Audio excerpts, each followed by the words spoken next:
أعوذ بالله من الشيطان الرجيم بسم الله الرحمن الرحيم سورة الانعام آیت نمبر 93۔ ومن أظلم ممن افترى على الله كذبا أو قال أوحي إلي ولم يوح إليه شيء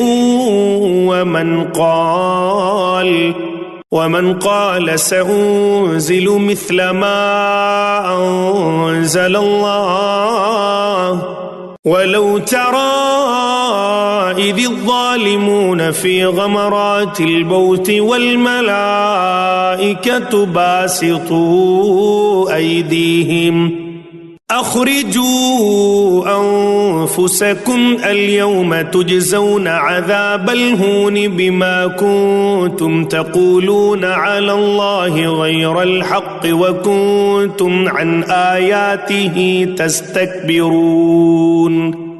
ترجمہ۔ اور اس شخص سے بڑا ظالم کون ہوگا جو اللہ پر جھوٹ باندھے یا یہ کہے کہ مجھ پر وحی نازل کی گئی ہے حالانکہ اس پر کوئی وحی نازل نہ کی گئی ہو، اور اسی طرح وہ جو یہ کہے کہ میں بھی ویسا ہی کلام نازل کر دوں گا جیسا اللہ نے نازل کیا ہے۔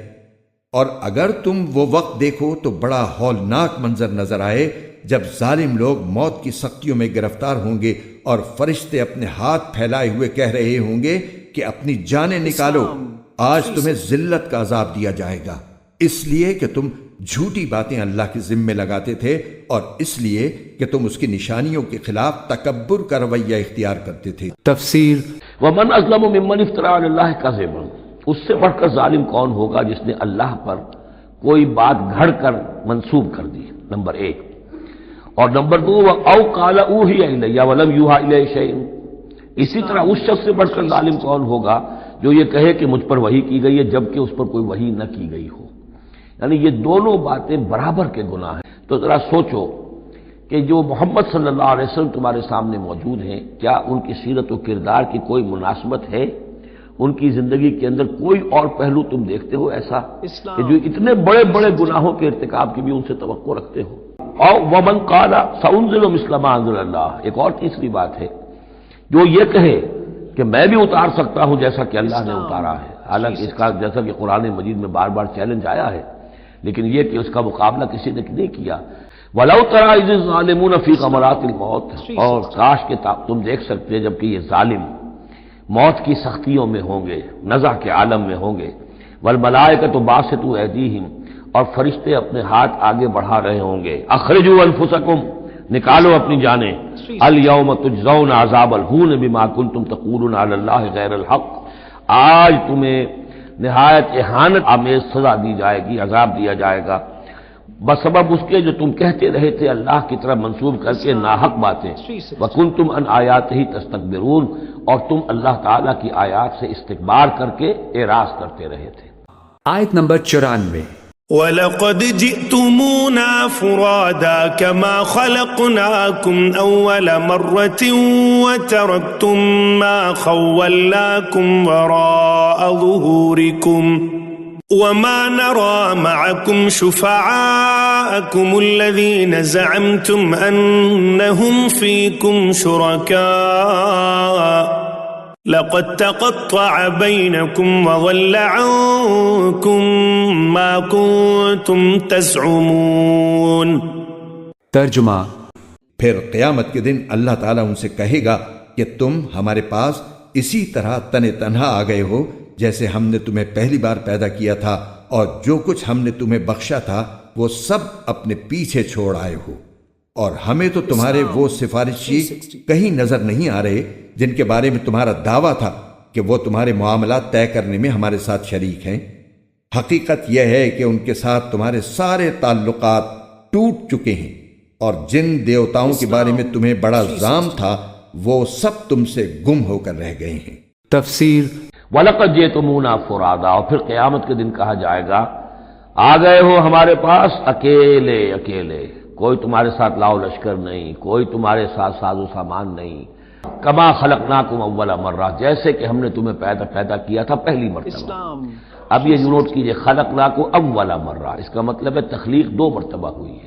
ایک تخلیق عالم ارواح میں ہوئی تھی، اس وقت بھی سب اکیلے کھڑے تھے، نہ کوئی کسی کا باپ تھا، نہ کوئی کسی کی ماں تھی، ارواح کے مابین کوئی رشتہ داری نہیں تھی۔ یہ رشتہ داریاں تو پھر عالم خلق میں ہوئی ہیں آ کر، کہ ایک باپ اور ماں کا معاملہ ہے، پھر اولاد کا معاملہ ہے، پھر دادا اور پوتے کا معاملہ ہے۔ یہ ارواح کے مابین کوئی اس طرح کی رشتہ داری نہیں تھی۔ تو جیسے کہ ہم نے تمہیں پیدا کیا تھا پہلی مرتبہ، کہ تمام انسان وہاں موجود تھے، فرق صرف یہ ہے کہ قیامت کے دن جب ہم کھڑے ہوں گے تو ہمیں ایک جسم بھی اور دیا جائے گا، لیکن جس وقت ہم تھے اللہ تعالیٰ کے پاس اس وقت عالم ارواح میں، اور جب ہم سے عہد لیا گیا تھا الست بربکم قالوا بلی، تو مجرد ارواح تھی، اس وقت کوئی جسم نہیں تھا۔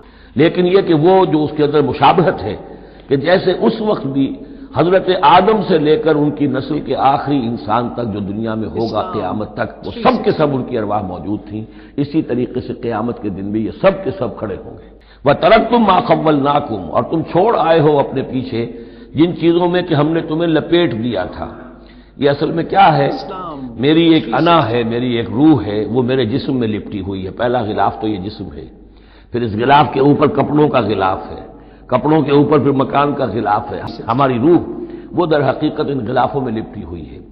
تو جو بھی غلاف ہم نے تم پر چڑھا دیے تھے وہ سب چھوڑ آئے ہو، وراء ظہورکم، اپنے پیچھے۔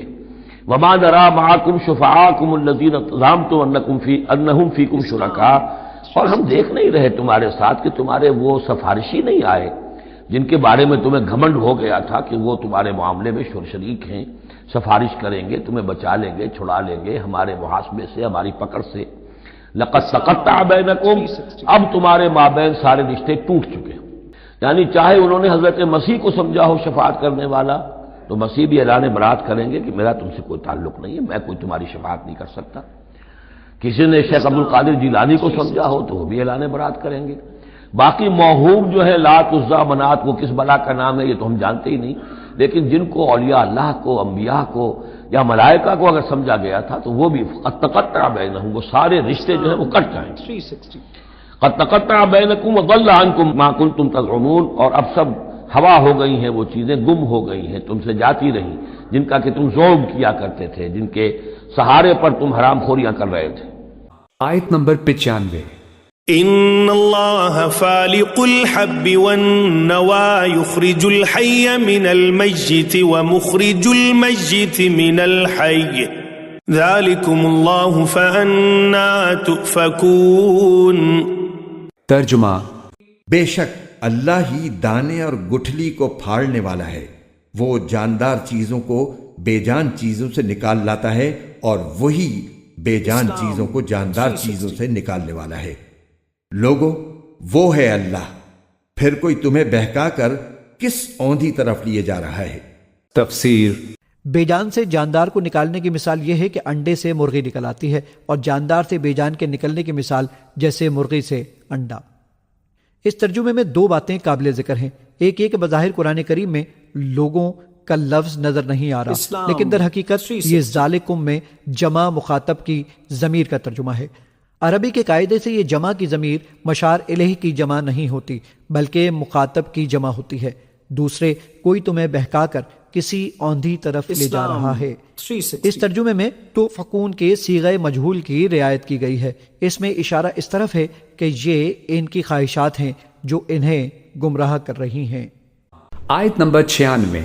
فالق الإصباح وجعل الليل سكنا والشمس والقمر حسبانا ذلك تقدير العزيز العليم۔ ترجمہ، وہی ہے جس کے حکم سے صبح کو پو پھٹتی ہے، اور اسی نے رات کو سکون کا وقت بنایا ہے، اور سورج اور چاند کو ایک حساب کا پابند۔ یہ سب کچھ اس ذات کی منصوبہ بندی ہے جس کا اقتدار بھی کامل ہے، علم بھی کامل۔ تفسیر۔ فالق الاصباح، وہ ہے صبح کا پھاڑنے والا، رات کی سیاہی کا پردہ چاک کر کے سپیدہ سحر کو نمودار کرنے والا۔ یہ بھی خود بخود ہو رہا ہے، زمین کی گردش ہے، جو بھی ہے اس کے تحت ہو رہا ہے، لیکن یہ بھی یہ نہ سمجھیں کہ یہ بھی اللہ تعالیٰ کے تصرف کے بغیر اور اس کی تدبیر کے بغیر ہے، بلکہ یہی ہوگا فالق الاصباح۔ صبح کی روشنی کا پھاڑنے والا. وجعل اللیل سکنا، اس نے بنا دیا ہے رات کو سکون کی جگہ، سکون کا وقت. والشمس والقمر حسبانا، اور سورج اور چاند کو اس نے بنا دیا حساب کے لیے. وہ حساب کا ایک نظام ہے جس کے تحت چل رہے ہیں، اسی سے دن وجود میں آ رہے ہیں، رات وجود میں آ رہی ہے، اسی سے مہینے وجود میں آ رہے ہیں. ذالک تقدیر العزیز العلیم، یہ اندازہ ہے مقرر کیا ہوا اس ہستی کا جو العزیز ہے اور العلیم ہے، زبردست ہے اور سب کچھ جاننے والی ہے.